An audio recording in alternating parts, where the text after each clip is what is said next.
Do you love the idea of personal growth but find the practice of it exhausting? We get it.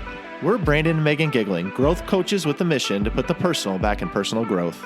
If you want a new way of growing into the next version of you without the frustration, guilt, and overwhelm, you're in the right place. It's time to rethink your growth journey and make it into something that works for you. You in? Welcome to Growth Reframed.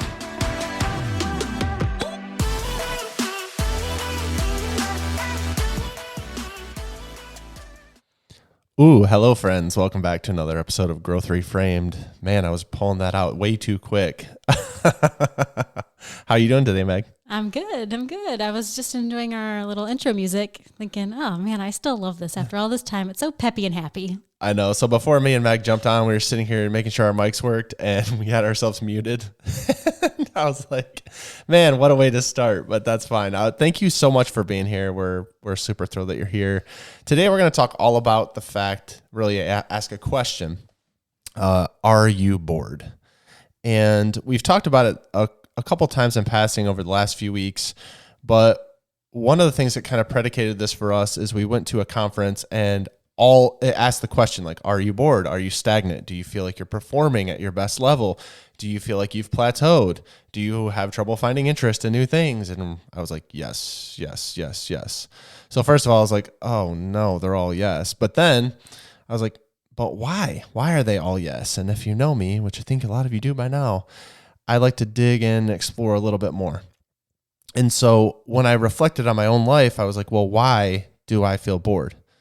Well, how often am I pushing myself into new things? How often am I trying new things? How often am I sticking to my comfort zone, even though I preach about it all the time? How often am I sticking to the norm and all the normal things that I've done? Well, the answer to those were yes, I'm doing all of those things. And so it's pretty obvious why I might feel bored based on the fact that I'm living that way. And I feel like for all of us, boredom can come for a time, or it could be something we've been living with for a long time, and we're not really sure what to do with that. So today, our hope is to kind of unpack, go through some ways that we can prevent that boredom, really just talk about the topic, but then what can we do in our lives today to make sure that we're not bored or we find ourselves plateaued? Or maybe you haven't even asked yourself that question ever of why you feel the way you feel. Yeah, it's interesting because we went with a group of people to the conference, and all of us, everyone that we were with was like, yeah, I do feel that way. A lot of the time I feel bored. And so it kind of got us reflecting, like as a group, what was going on. And a few different thoughts came up when we were talking about this a little bit.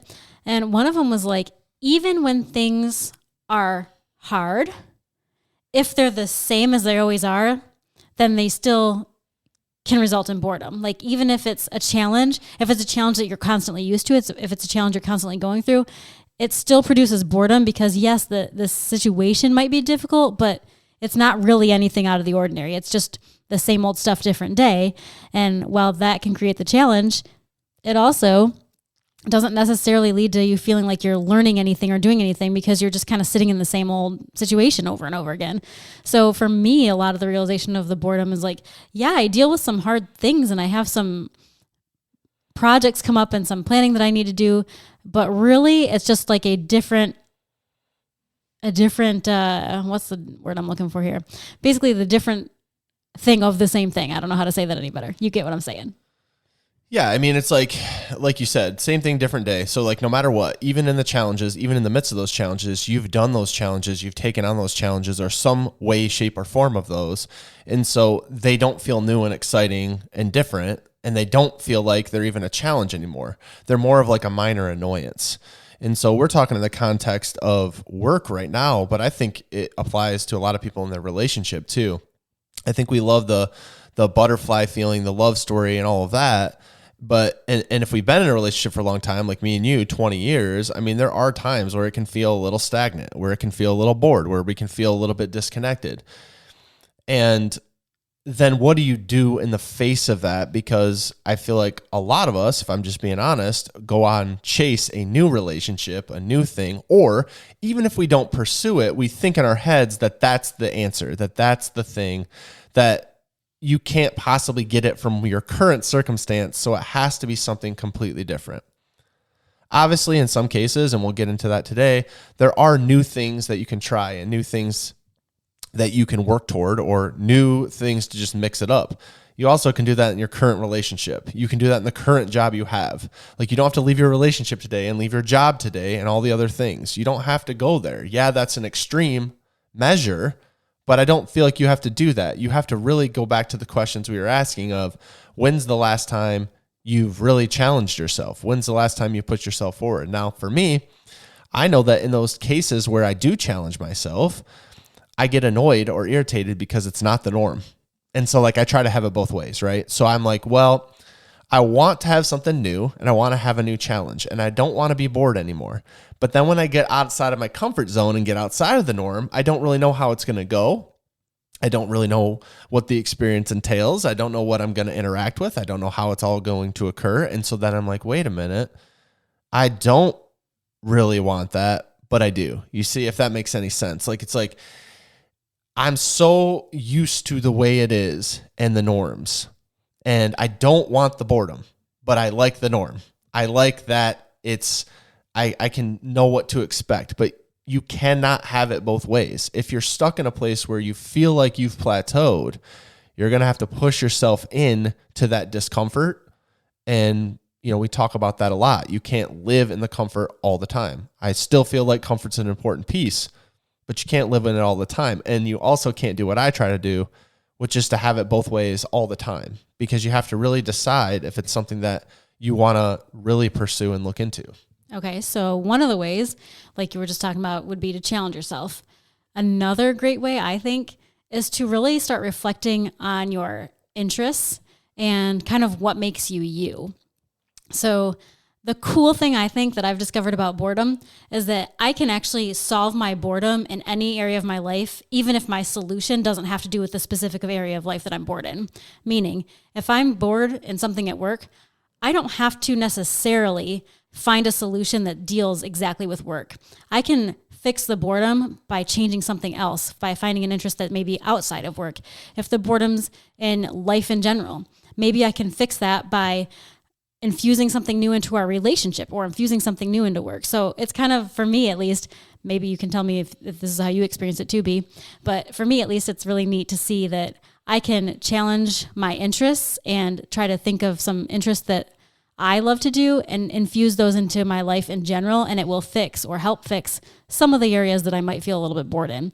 Like if I want to get out of some boredom, I might start thinking, okay, well, what do I like to do? Well, I like to be creative. How can I be creative? Well, I can work more on the podcast. I can start writing again. I can do all these different things. I can make cards. I used to love to make cards. And all of those things will help cure the boredom, even if it's not necessarily the root of the problem. Yeah, I mean, I totally get that. So like you're saying, you're bored at work, but you can still look for another outlet, another avenue. And I love that, because I think we think a lot smaller than that most of the time. And we say, and trust me, I've been real honest on here about the fact that I put a lot of things up on a pedestal, that I wanted, work to deliver every single thing. And then when I became CEO of a company and was making that dollar amount and all those things, it didn't deliver. And I came to that realization through like my therapy journey that didn't really need to be the thing that delivered everything. I could look at it in different ways. And even though I had started doing this podcast and doing a lot of different things, I didn't realize that that's what I was doing, but I was doing what you just said, Meg. I was actually fulfilling my interest in breaking through my boredom and stagnancy with trying something new, doing new things, finding things that interested me. And the cool thing for me was I never really understood, even out throughout my whole life, that I was a real creative person. I don't know that, young Brandon, that anyone would have said, they would have said nice things, but I don't think anyone would have been like, oh yes, he's a super creative person and he thinks about things in this way. And that's really one of his strengths that he has in his life. Like, I don't even think you would have said that, Meg. But by pursuing something new and something that I didn't know, it brought forth a ton more interest that I didn't even know that I had. I think that's one way to do it. I think the other way to do it would be to, a lot of us haven't been a kid in a long time. What was the thing that interested you back then? And how can you bring that back into your life? I think like for me, as I get stuck in the stress and as I get stuck in the worry, I have always loved sports. Well, I didn't have that as part of my life. Like I no longer had the outlet of going and playing sports. And for a while I watched sports. And then for a long while I felt bad for watching sports because I felt like, well, I'm a personal growth dude. I'm supposed to be improving myself and this isn't improving me. But I found recently, like, that's something that I enjoy doing, and it's something that I can get my kids into, and sometimes, Meg, even if I force you, I can get you into it. But there's ways that you can bring from the past, you can look at what interested you, and you can bring it into the future. And you don't have to sit there and say, like I've been guilty of, well, I'm grown up now. I can't do that anymore. No, I mean, we know adults that still do plenty of things that might be considered by social and cultural that it's like a little bit immature or whatever, but there's things if they bring you joy and work you out of your boredom, like there could be an interest that you find. And like for us, we have young kids, you can bring them into that interest and then you can have that common bond. So going back to the past to look at what was the thing that interested you, because the reality is when you get stuck in that mindset, you cannot get out of it unless you start looking in different places again.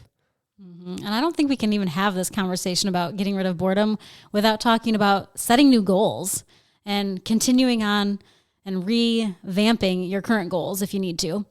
I think it's really hard to have a conversation about beating boredom and what to do if you're feeling bored and feeling stagnant if you're not talking about how you're going to push further. And for me, revisiting a goal that maybe I let the gas off on a little bit or coming up with a new goal is a really powerful tool, because what excites you more than trying to do something? What excites you more than trying to get this new idea going or this new direction going of an old idea maybe? And when you do that, there's something that triggers in my brain, at least, I think probably all of us, that's like, okay, now I'm on a good path. Now I'm really excited about this. I'm interested in this. I'm going to go and move in this direction because this feels good. This feels exciting. When we started this podcast, it was exactly that feeling. It was like, okay, well, we need something to do. We feel bored. We need a creative outlet. We love being creative. How can we do that? And when we got to record, even now, when we sit down to record, it feels exciting. It feels good. It feels like we're in our element, and it's a new goal. It might just be like, get this episode recorded, right? That might be a very short-term goal. Maybe we're not even talking about long-term goals here.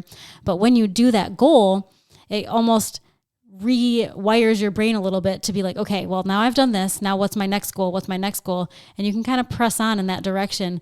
And it gets me excited. And you might not be into podcasting. That's great. I think it's cool to have your own thing too. I hope you do.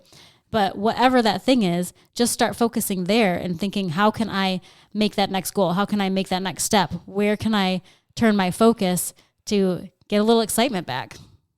Yeah, I think it's important to note too that we do have that creative outlet, but I think what happens a lot, like as you were talking, I was just thinking about some people that might be listening out there, and what happens a lot is you think or you presume that the people you see, the talking heads like us that are out there doing the thing, that they're setting goals, that they're doing that thing, that somehow we have like an inordinate amount of time that you don't have.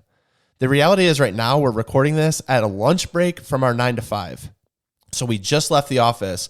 Now we're recording this. Then we're going to get back to the office and go to work on something completely different.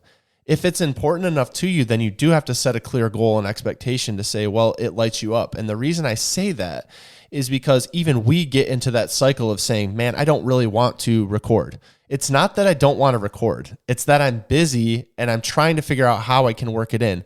But I also, what stops me from giving up is I know how important it is to my overall health, my overall everything. Perfect example. I had gotten off running. Like if you've listened to this podcast for a long time, you know we used to run. We used to enjoy running. I got off of doing that. When I came back in and started doing it again, I was non-committal to it. Like I wasn't super excited. I set out a race that's in the beginning of November that I'm going to run, and that's the motivator. Like because I set that clear goal to say I want to be able to run that race, that I'm going to have to put in the work to get there. If I just said I want to run and just get fit again, like we use general terms like that, that's not a clear goal. That's not what Meg or I are talking about. It's you have to be clear and set a clear expectation and goal that you're going to meet, and then put a date to it. And that makes it way easier, the fact that you're actually going to achieve it, or at least hold yourself way more accountable to the fact that you're going to achieve it. If you just say, I want to get fit, I want to get healthy, I want to try something new, I am bored, like general terms like that are going to get you general results. Like if you actually want to get out of the space you're in, you're going to have to be way more intentional about those things. I love that point. Speaking of intentionality, another really important piece of this whole thing is just being able to connect with others, because sometimes we're so focused in on what we need to be doing that we kind of forget that there's a world around us.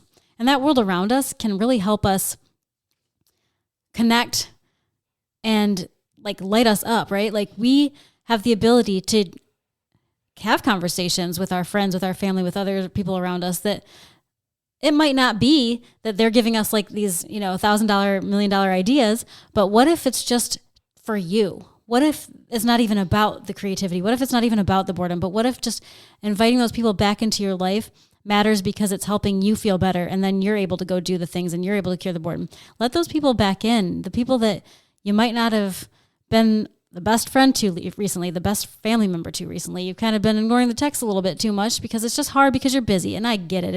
It is hard because you are busy. We feel that too. But connection with others, like continuing to form those real conversations, those real connections, will help you feel a little less bored because you have somebody in your corner. You have somebody that you can talk to and actually relate with. Mm-hmm. And for me, that's everything. Yeah, and I think it connects with the next point I was going to make perfectly, because you should really have an attitude of wanting to learn continuously. And I believe everyone has something to teach you. Like you can learn from everyone. You can learn from every experience, but you can also put new things in front of you to have an attitude of learning. A lot of times when we're in school, like I see our kids going through school, they're learning something new every single day.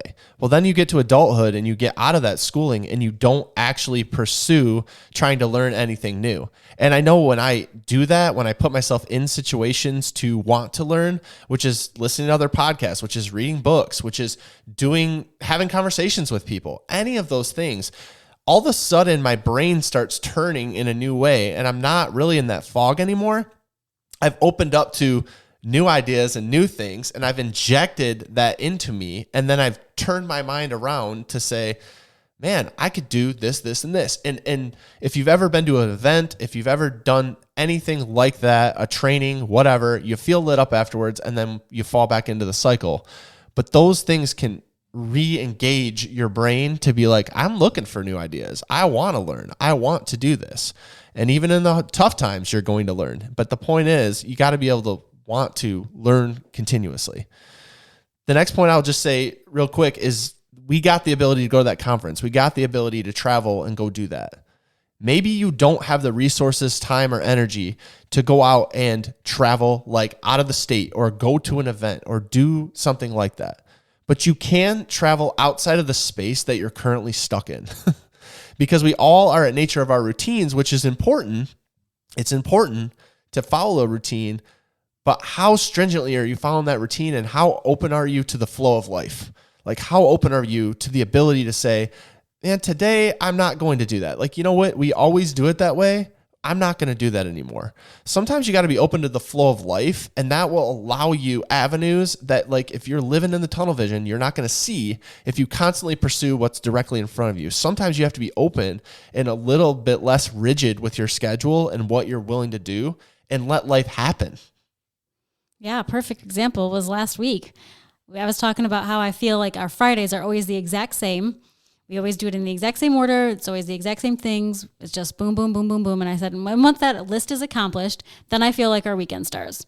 And you came to me, B, and you were like, well, if that's how you feel, let's change it up for this week. It doesn't mean that we can change it forever, because Friday is the day that we do these things.